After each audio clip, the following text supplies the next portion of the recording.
au cœur des Invalides. On court après les nuits en fait.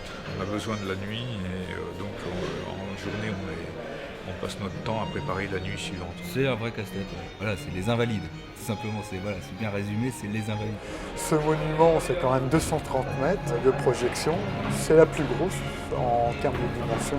Donc à peu près 4000 heures de travail. Ce sont des histoires qui nous rapprochent et qui nous lient.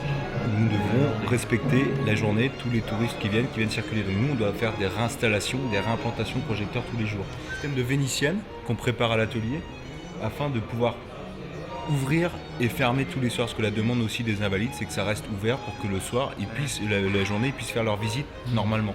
C'est d'abord un défi terrible. Le défi de la capitale, le défi de la France, de l'histoire de la France. L'idée, c'est d'en faire un endroit magique, encore plus magique, et de réveiller les murs.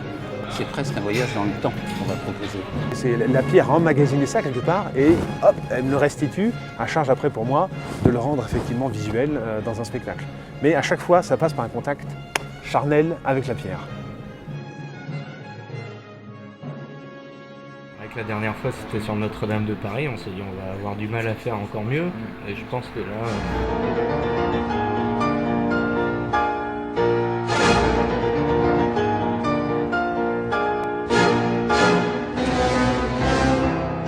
Et donc la difficulté de cette scène-là, c'est faire chaque touche de piano sur chaque note de musique.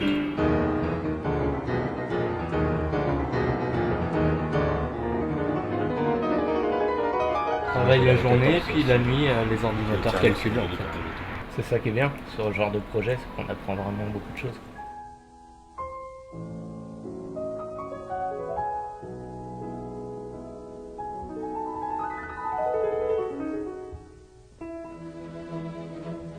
C'est le principal, enfin pour moi, c'est le principal avantage dans notre travail, c'est le fait de pouvoir faire rêver les gens.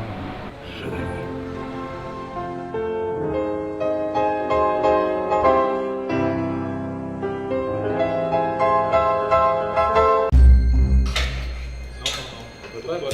Parce que la voie, il faut bien qu'on appelle le bout d'un mètre là.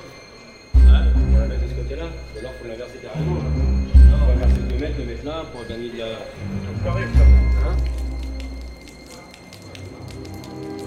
Au cœur des Invalides, dans la crypte solennelle, repose sa dépouille.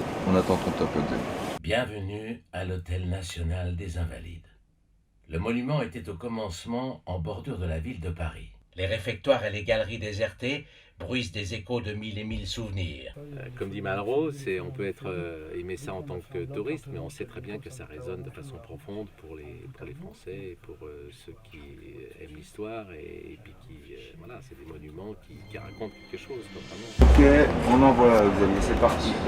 Puissions-nous faire que tous les enfants de France comprennent un jour que ces pierres encore vivantes leur appartiennent à la condition de les aimer.